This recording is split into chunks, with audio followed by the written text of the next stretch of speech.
It's the Hamburger and French Fry Show. It's back. Sebastien Bourdais, we just watched Team Penske and Chevrolet go 1, 2, 3. Joseph Newgarden on pole. The only 3 cars over the 220-mile-an-hour mark in qualifying here at Texas. Behind that, we have Robert Wickens, yourself, and the Honda camp. Tell us about this 95,000-degree weather, very light downforce, and what it's like in race trim and qualifying trim. I know you're happy. You're so happy. Yeah. Well, I mean, it's only 137 degrees on track temp, so it's not that bad. I think if you could probably cook an egg on that.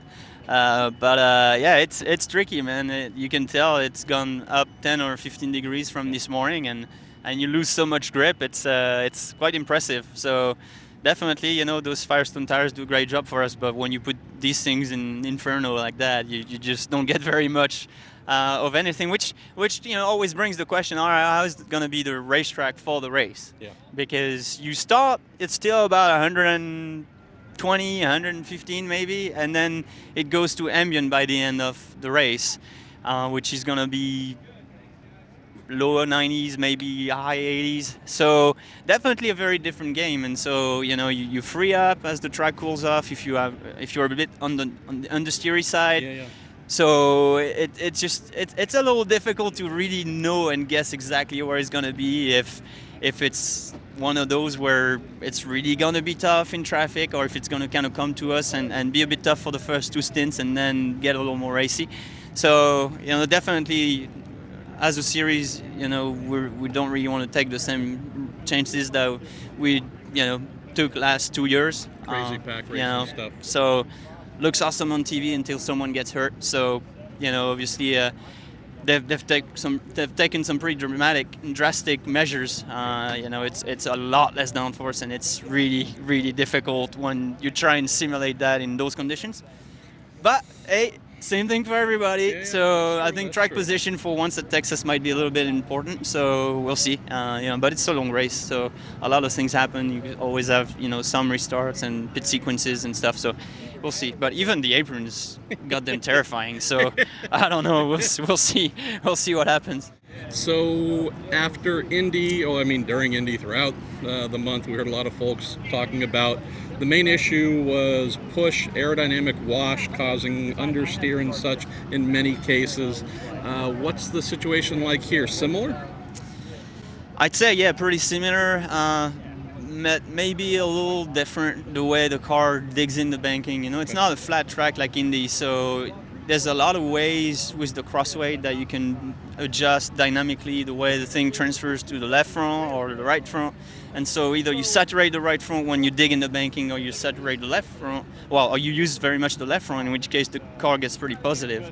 And obviously it goes up and down with the speed. Yeah. So there's a lot of things you could do. The thing is, obviously, you only have 2 hours to figure it out. So that's the tricky part. But there's plenty of ways to dial that out. The problem is, I think it's still very low on downforce, a bit like Indy, and so that kind of puts you a bit in the box, and it's hard to hit the balance when you're that much on top of the track. So, ultimately, I think it deserves a shot, but I think we're on the low side.